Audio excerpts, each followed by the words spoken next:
Today I'm replacing the drive belt and changing out the rollers in my 2000 Honda Elite 80 scooter. This is a pretty easy job, basically the same as any scooter that uses belt drive, but there are a couple things that are specific to this bike that I'll show you. I'm going to show you the materials you're going to need and the tools. You need sockets. Ideally 1/4 inch sockets work better because some of the bolts are a little bit difficult to access, but you can probably do it with 3/8, but you're going to need an 8, 10, 12, 14 mil. I think that's it. Maybe 17 mil, I'm not 100% sure. Flathead screw or Phillips head screwdriver. It is much easier if you have a rattle gun for loosening off the variator, but it is doable without one. I'm going to show you a little bit later the spot where you need the rattle gun, but if you have one, or you have one you can borrow off a friend or something, it makes the job a lot easier. That should be it as far as tools go. The parts you're going to need: you need a new belt. The OEM Honda one, I'll put the part number right there at the bottom of the screen, is about $45. This is a Gates belt I got, which was like the only aftermarket one I could find that was the right size. There's the size and there's the part number. That was about $30 on eBay. And I got new rollers. These are actually sliders. I've never run sliders before, but people say good things about them. People say that because they're not round, they have that little flat spot on them. It gives you like a bigger band of like gear ratios, so you get a better takeoff and a better top speed. We'll see. The bike does 46 GPS miles per hour now, so I'll put at the end how fast she goes with this new setup. You know, I pulled the Variator apart before on this bike.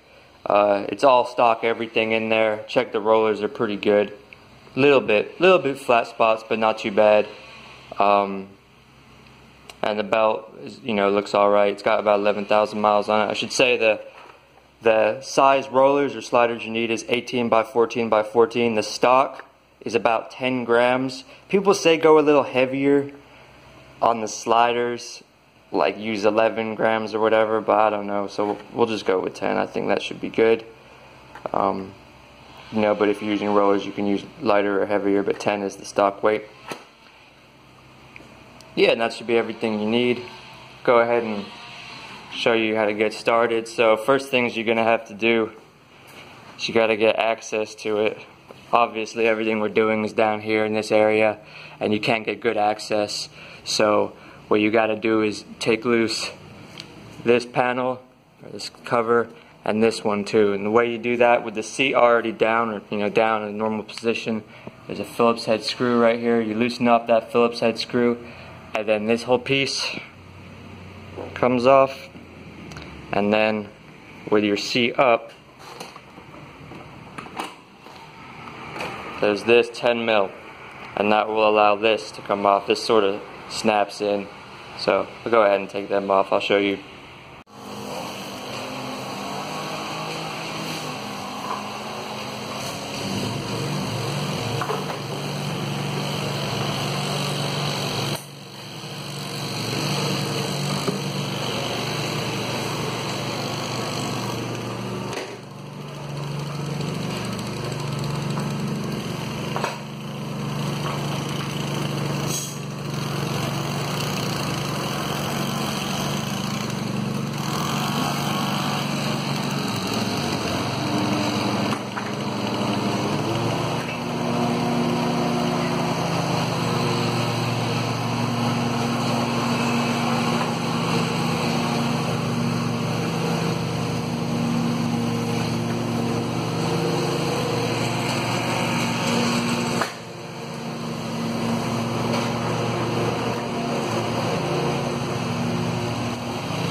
Now once you get those things loose, taken off, they basically just snap in.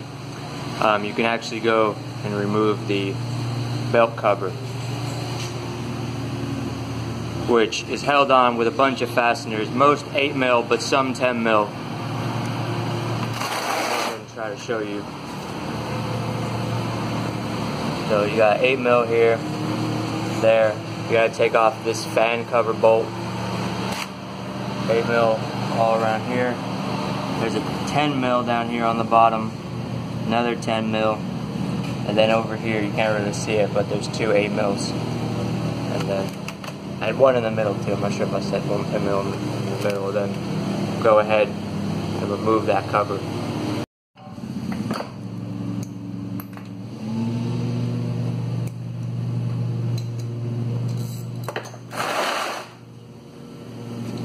I think it's good to leave this one in the middle for last. That way the whole thing will stay together.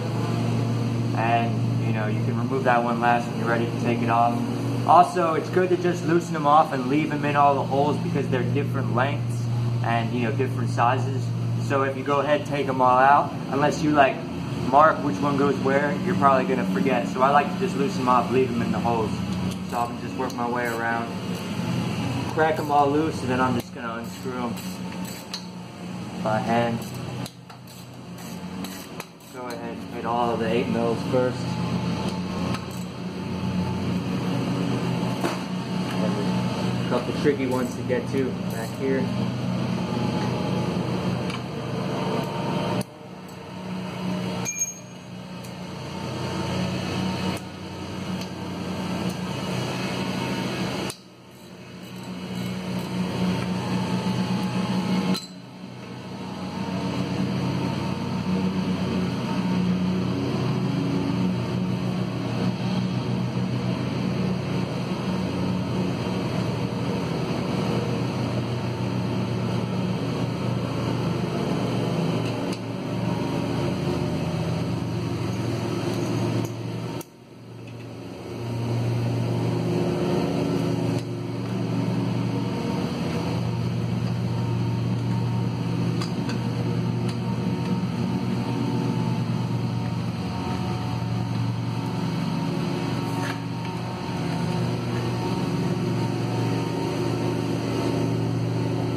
Get that fan cover bolt top.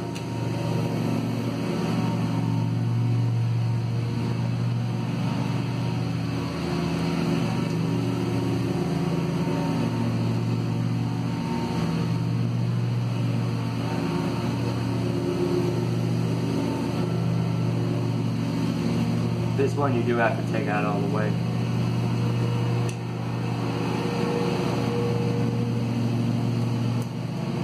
Now we'll do the two 10mm on the bottom.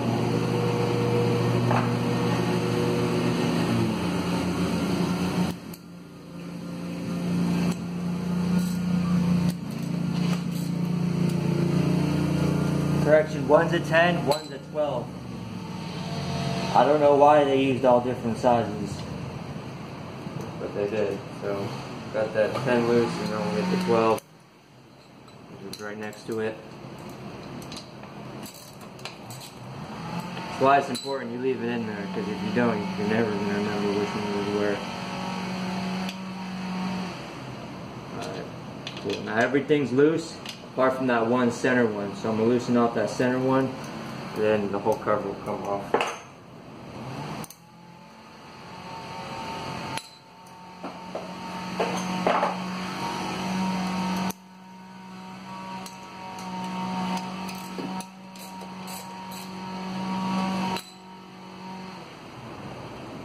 Because my cover has been off recently, it's just ready to come right off. But if your bike hasn't had the cover off in a while, it's probably going to be stuck on there.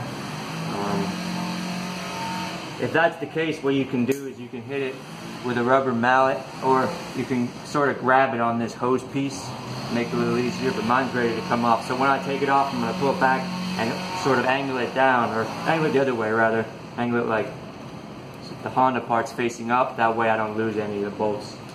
You got to take this brake cable and pull it kind of out of the way.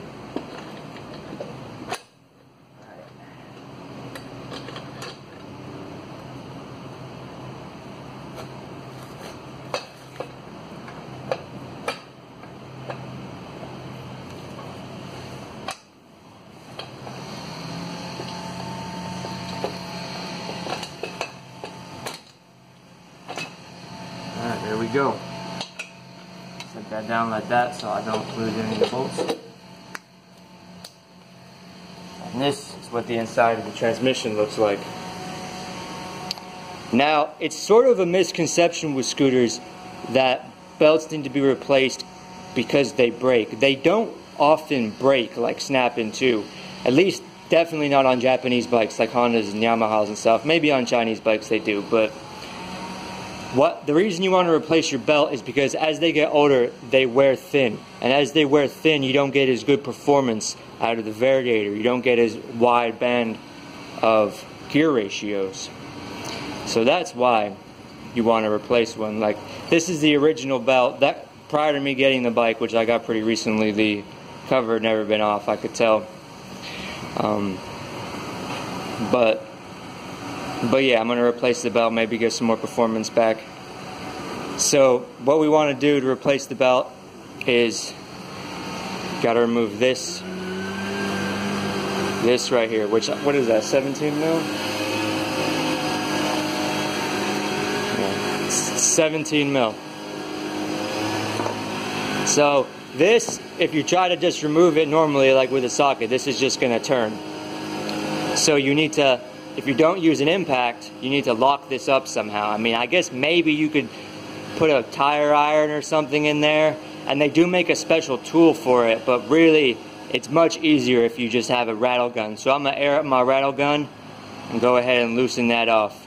And you also want to remember, don't go too crazy on this, and don't go like tightening it by accident or something when you're trying to loosen it, because this is the engine's crankshaft. So if you screw this up, screw up the thread, that's a serious problem. So yeah, I'm going to go ahead and loosen that off. Then we'll be able to slip the belt off. And here, my 17 mil socket. Make sure your rattle gun is turning the right direction, you know, counterclockwise. And then just give it a little bit like that, nut should come right off.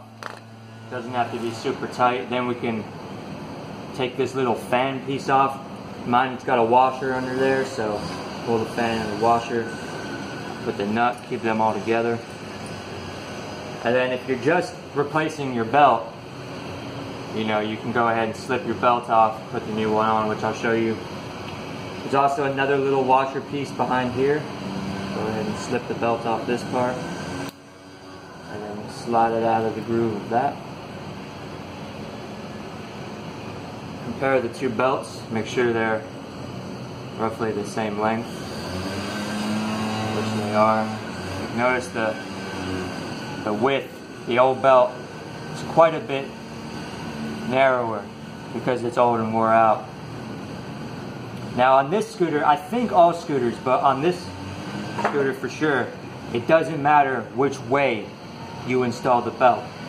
But in future, when you take the belt off and put it back on, you should install it the same way. So I like to install it such that the writing is facing me like that. That way, you know, if I do that on all scooters or whatever, I'll remember and know to put it back the right way. So if you just want to change the belt, you can slide it back here, and then slide it over the crankshaft. But I'm not going to do that quite yet, because I'm taking off my Variator to change my rollers out. So pull off this little washer piece, making sure I keep everything in order.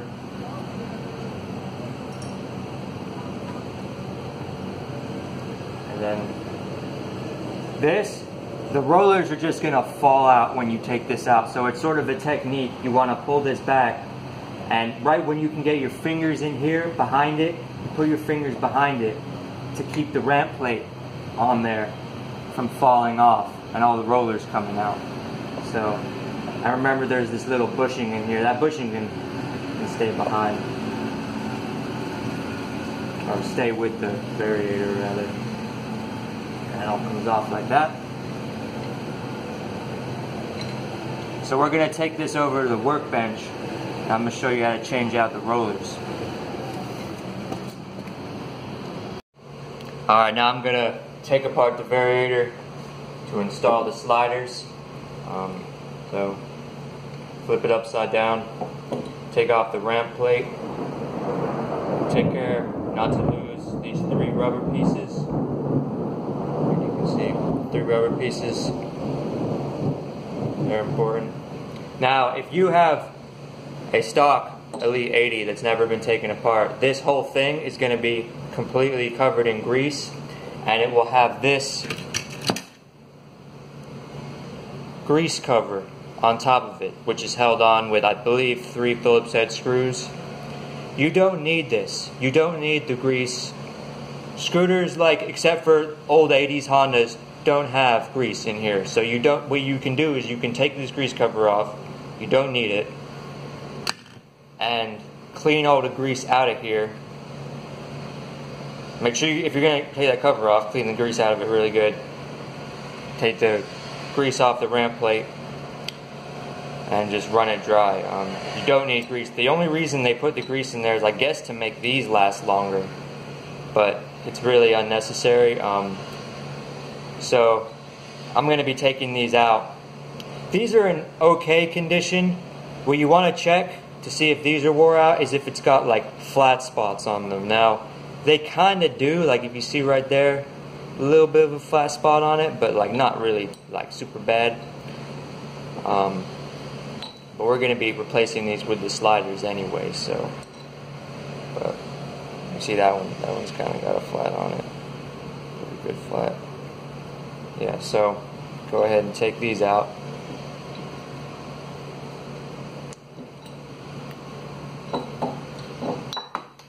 Drop that one.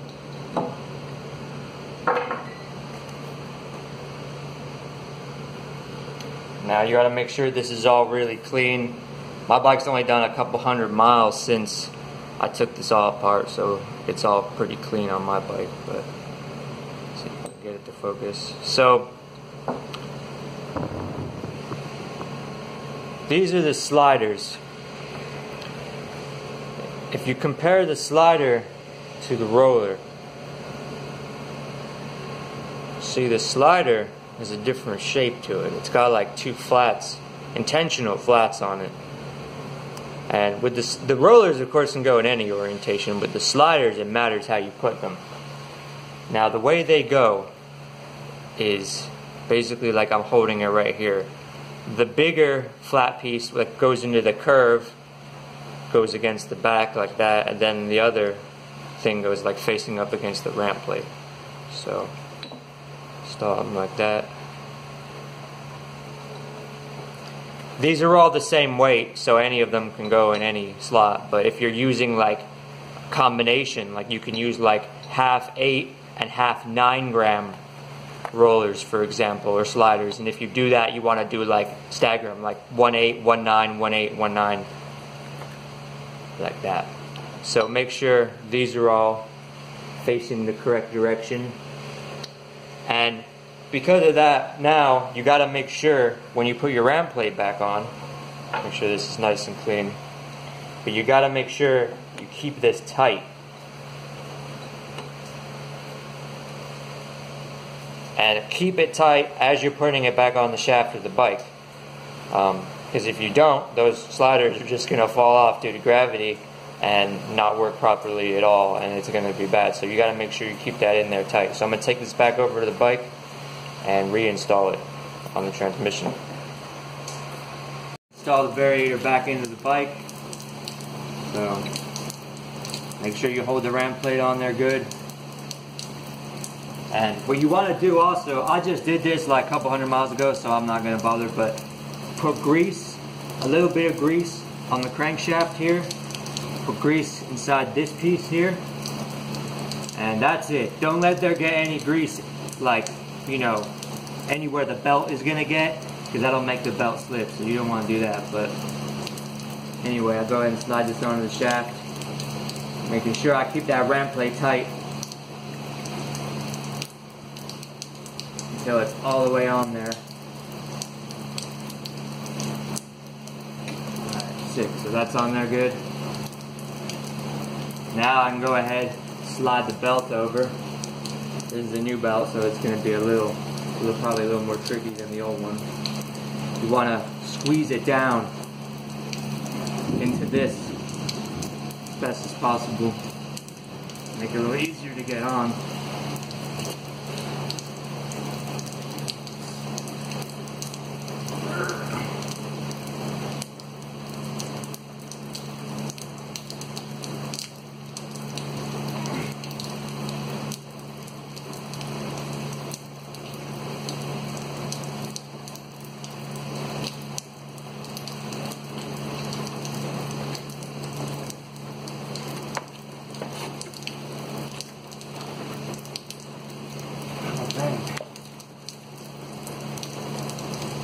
Stand by for a second.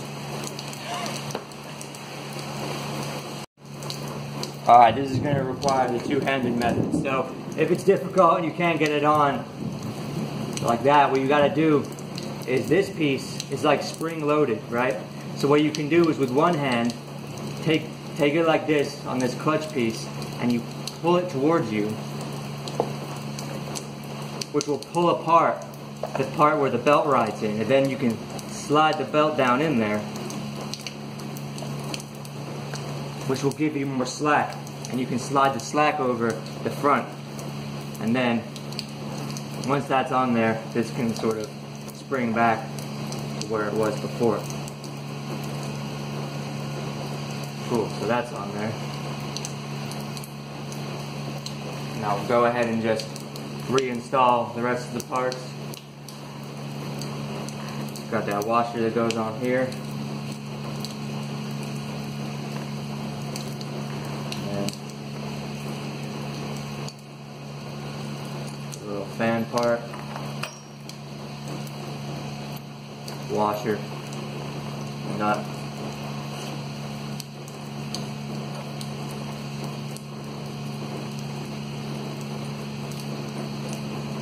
Now this doesn't have to be super tight, and like I said earlier, you don't want to over tighten this and strip this out, because that's the crankshaft. So if you screw that up, you know, big time problems. So I'm gonna do this up as tight as I can by hand, by holding the fan, and then I'm gonna use the rab gun just a little bit. So I'll show you.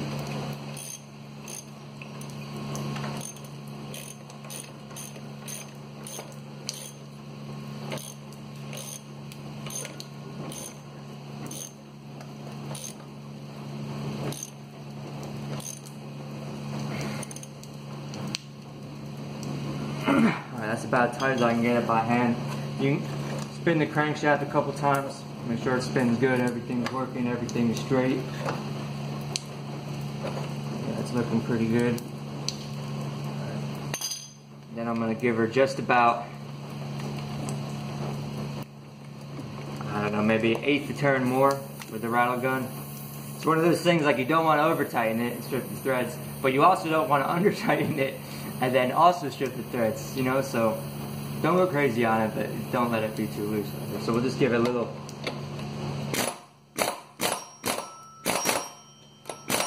about like that. Should be plenty. Cool. So now we're ready to install the cover, reinstall the cover. So try and not lose all the bolts. I'll show you the inside of this cover. Now, if your belt is in poor condition, this is going to be caked with old pieces of belt. So you can clean that out. It doesn't have to be like spotless, you know what I mean? Just clean the loose junk out of there. And another thing you want to do, which is specific to the CH80s, maybe put a little grease here on this bearing. I think that bearing is supposed to stay in the cover, honestly, but the bearing, this is a bearing for the starter motor drive. Put a little grease on that and on the shaft, and that's about it. There's no gasket on this. At least my bike doesn't have any gasket on this, so that's about that. And then we're gonna put the cover back on. Alright, reinstalling the cover.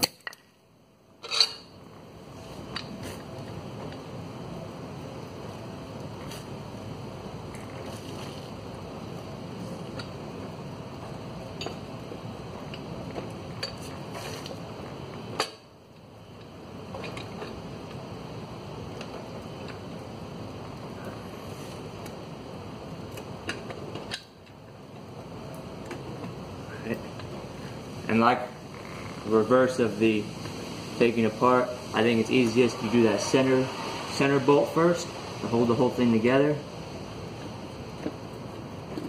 and then go ahead and tighten up the rest of them. I won't film that, but snug them all up. Make sure you have them all, you know, kind of tight, and then go back again and tighten all of them. It's not good to just, you know, run each of them down all the way, because then it might not be aligned 100%. So yeah, go ahead and tighten that cover on. Not forget about that one that holds the little fan cover on, and then I'm going to put the side panels back on. Alright, reinstalling the covers now.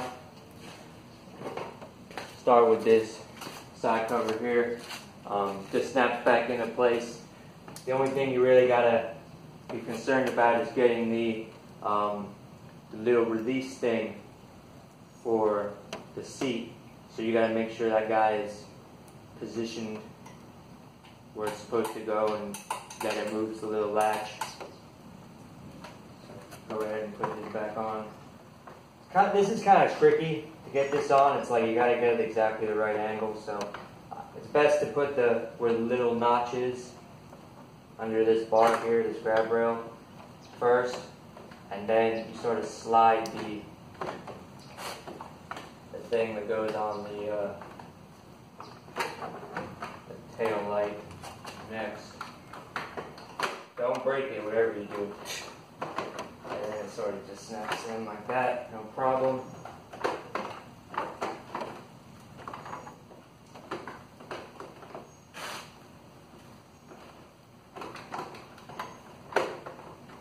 Held in with a 10mm bolt.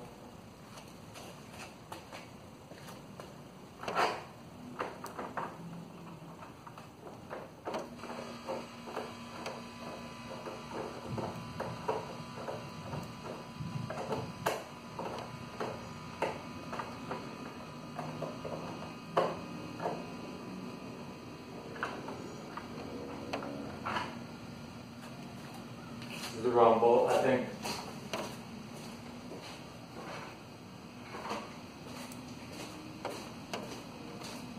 I was doing some extra work behind the scenes here that I didn't include on the video. I think I mixed up the bolts, but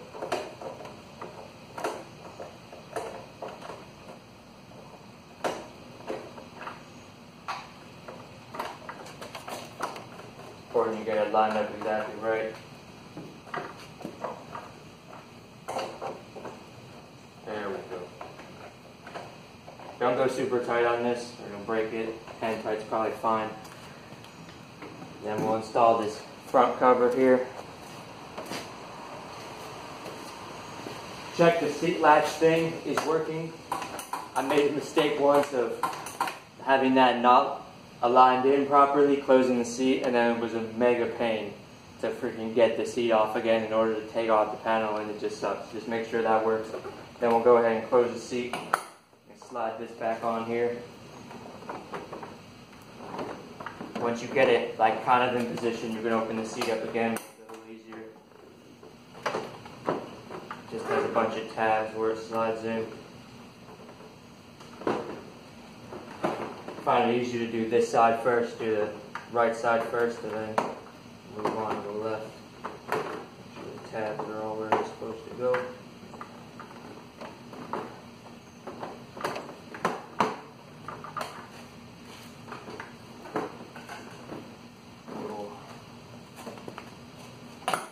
Phillips head screw.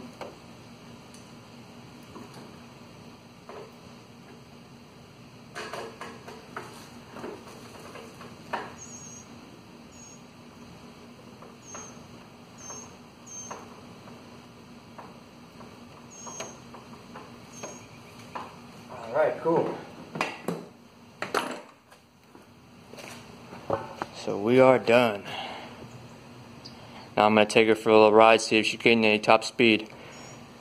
Can't really film it because my phone is what I use for the GPS speed, but I'll make a little update once I ride it, let you guys know how fast she goes now. Oh, we're going to test it out with that new belt and the new slider weights on it. See if it makes any improvement. The old top speed was about 45 point something miles per hour, so I'm going to see what the new top speed is and see if acceleration has been improved at all.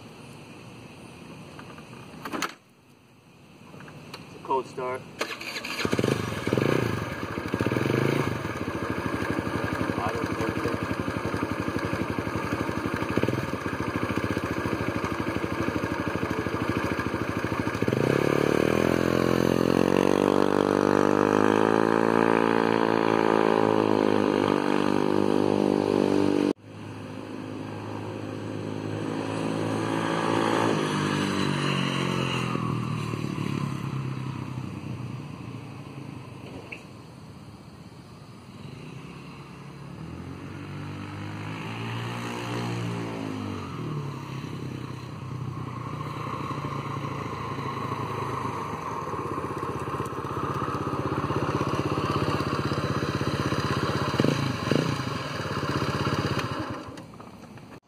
Well, the results is basically a total improvement. It takes off faster, it'll rev out faster, like when you really get on the gas taking off, and then when you're at top speed it seems to be revving a little lower, which is definitely good. And top speed we gained 2 miles per hour, it goes 47 now, which is cool. It's hard to say how much of that was due to replacing the belt and how much it was due to the sliders, you know, because I did them both at the same time, but I think definitely the sliders made an improvement for sure. Yeah, so that's basically just how you take apart the belt CVT Variator thing on a Honda Elite 80. I got more videos of this bike to come. I've done a lot of work to it, been fixing it up. It's kind of the first video I'm making, so if you're interested in seeing another video, you can subscribe or whatever. And yeah, thanks for watching.